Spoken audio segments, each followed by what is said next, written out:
दुनिया देखेगी कि दरबार साहब दे अज भी जागदी जोत दे करिश्मे मौजूद ने और अज भी ये वाक पूरा उतरदा डिठे सभे थां नहीं तो विजे। इस थां दी अपनी बरकत, इस थां दी अपनी महिमा। ये 6.5 मिनट लई थोड़े सामने उस महान वाक्य का हिंदी भाषा दे जिक्र करनगे। मैं उस दिन भी अर्ज की सी, गुजराती ने या इंग्लिश बहुत अच्छी बोल लेंदे ने, अमेरिका दे रहे ने, साइंटिस्ट ने, पर मैं इन्होंने कहा इंग्लिश सारे समझ नहीं सकणगे तो तुसी हिंदी दे ची जो है बोलो, ये थानू हिंदी दे बोल के दसणगे। करीबन 6.5 मिनट में मुझे आपसे ये बताना है कि जो करिश्मा हुआ था वो क्या था। ये आप बीती की एक सही दास्तान है जिसके सारे डॉक्यूमेंट्री एविडेंस भी हैं, फोटोग्राफ्स हैं, नेगेटिव्स भी हैं और मेडिकल रिपोर्ट्स भी अपनी एक ही आवाज़ में बोल रहे हैं। जो करिश्मा हुआ था इसके बारे में ही मैं बताऊंगा क्योंकि समा जा रहा है। वो दिन था May 5, 2002। मुझे यहाँ मेरे परिवार के लोग उठा करके ले आए थे। कभी थोड़ा चल सकता था, कभी फिर से उठाया जाता था, कभी कोशिश करता था कि मैं खुद ही चल के पहुँचूँ, लेकिन ये मुमकिन न रहा और बाद में हमें उठाकर ही ले जाया गया। आप यहाँ अकाल तख्त जो देख रहे हैं इसके करीब 2 निशान साहिब जो हैं, उसके आगे जरा राइट में आप टर्न लोगे तो वहाँ सरदार विक्रम सिंह की याद में एक केबिन बनी हुई है और ये केबिन में मेरा पाठ हुआ था और उसमें लकड़ी का फर्नीचर थोड़ा ज़्यादा है। और सरदार विक्रम सिंह जो लद्दाख के हीरो थे जिन्होंने अपनी ज़िंदगी समर्पित कर दी और 22 नवंबर 1963 में वो लड़ते लड़ते मारे गए थे। He is known as hero of Ladakh. मैं अंदर गया और केबिन में मैं लेटा हुआ था और लेटे लेटे मैं ये पाठ सुन रहा था और 8:30 बजे ये पाठ जब शुरू हुआ तो मुझे अजीब से वाइब्रेशंस महसूस होने लगे थे। मैं बड़ी श्रद्धा से गया था उस वक्त जब गया था तब, क्योंकि मेरी सिस्टर इन लॉ ने और सरदार केसर सिंह साहब जो है सूरत में, जो होटल इंडस्ट्रियलिस्ट तो हैं ही गुरु कृपा से, लेकिन वहाँ के उजना सूरत गुरुद्वारा के प्रधान भी है, उनसे भी मैंने काफ़ी जानकारी मूल मंत्र के बारे में, सिखिज़म के बारे में और गुरुबानी के बारे में प्राप्त की थी। जैसे डूबते को तिनके का सहारा होता है तो हमने बड़ी श्रद्धा से वहाँ पाठ सुना।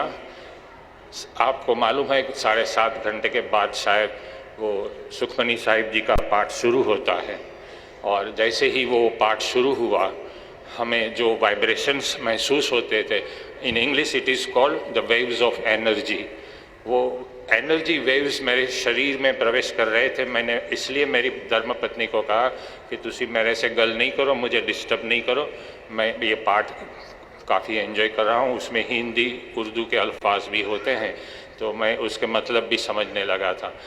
जैसे ही सुखमनी साहिब का पाठ आगे बढ़ा और भी मुझे एनर्जी वेव्स मिले और ये जो दाहिना कान जो बंद था और डॉक्टरों ने ऑडियोग्राम रिपोर्ट्स में कई अलग अलग लेबोरेटरीज़ के रिपोर्ट हैं लिख के दिया है कि आप ज़िंदगी में कभी भी ये कान से नहीं सुन सकोगे क्योंकि कान के नर्व्स जो हैं वो डेड हो चुके हैं कैंसर की वजह से और हड्डी की जो रचना है वो भी ख़त्म हो गई है। जैसे वो पाठ आगे बढ़ा हमने और भी एक करिश्मा महसूस किया।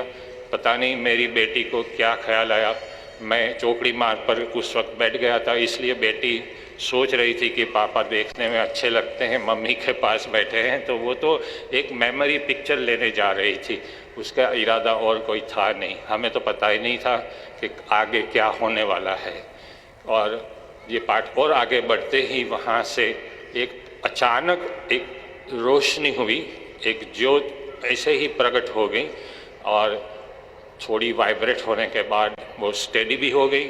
फिर वो मेरे पास आने लगी, जिसके फोटोग्राफ हैं, नेगेटिव हैं, और मेरे शरीर में ये उंगली पर प्रवेश कर गई। यहाँ से उसके 2 हिस्से हुए थे और आगे बढ़ते बढ़ते ये शरीर में ऊपर कुछ waves of energy are entering my body.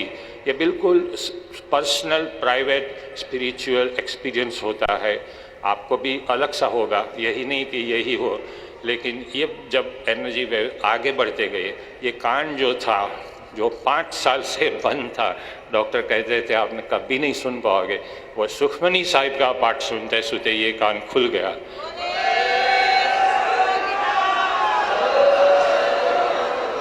आज भी ये कान खुला हुआ है और मैं कथा कीर्तन एंजॉय करता हूँ।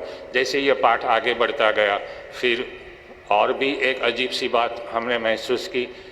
जो ज्योत आगे बढ़ी थी, मेरी बेटी ने 5-6 फ़ोटो निकाले, इसमें से एक फ़ोटो में ये ज्योत आप देख सकते हैं।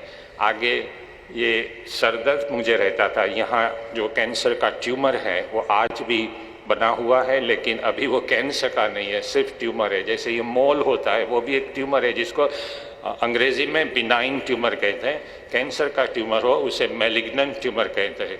तो अखंड पाठ के पहले के रिपोर्ट कहते हैं कि मैं कैंसर से ख़त्म हो जाऊंगा।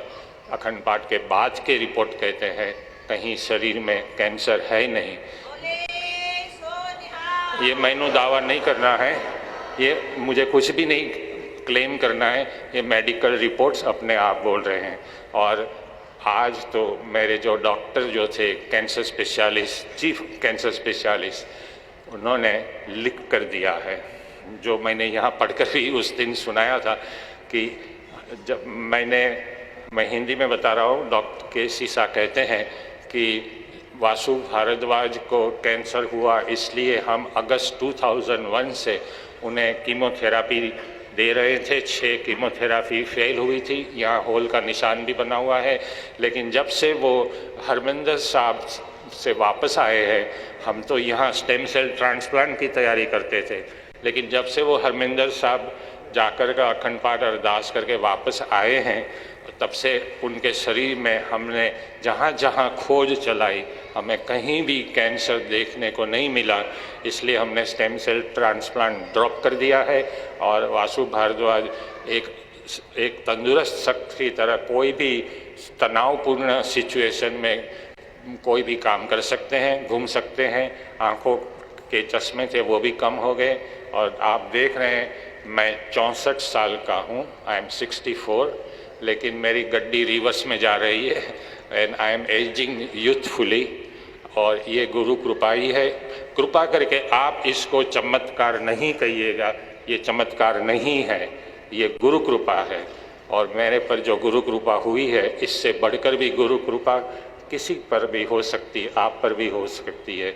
और अरदास सुनने के लिए तो गुरु बैठे ही हैं। जैसे कबीर ने भी कहीं कहा है कि आप दिल से अरदास करो तो आप सुन सकते हैं, अरदास गुरु तक पहुंच भी सकती है। कबीर कहते हैं मस्जिद मुल्ला बांग पुकारे, क्या मेरा साहिब बहरा है, चींटी के पाँव में नुपुर बाजे, वो भी मेरा साहिब सुनता है। तो ये अरदास तो डॉक्टर भी आज करने लगे, जो मुझे ट्रीट कर रहे थे गुरुबानी वो भी पढ़ने लगे हैं।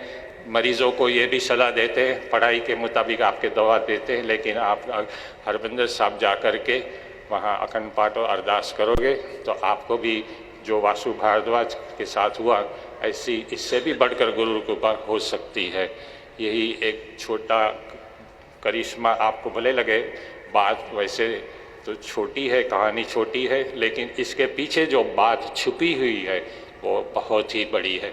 और ये ज्ञान मैंने मस्कीन जी के कैसेट्स, वीडियो सीडीज सुनकर पाया है। और आज भी जब भी उनकी आवाज़ सुनता हूँ, आज घर में मुझे ऐसा लगता है गुरु मेरे मन में बसे हुए हैं। और गुरुबानी में ये वचन भी गुरु ने दिया है, तीर्थ नावण जाओ तीर्थ नाम है, तीर्थ शब्द विचार अंतर ज्ञान है। मैं अरदास करूं कि मेरी तरह आपका मन भी एक ऐसा तीर्थ बने और आप भी गुरुबानी की सेवा में रहो। वाहिगुरु जी का खालसा, वाहिगुरु जी।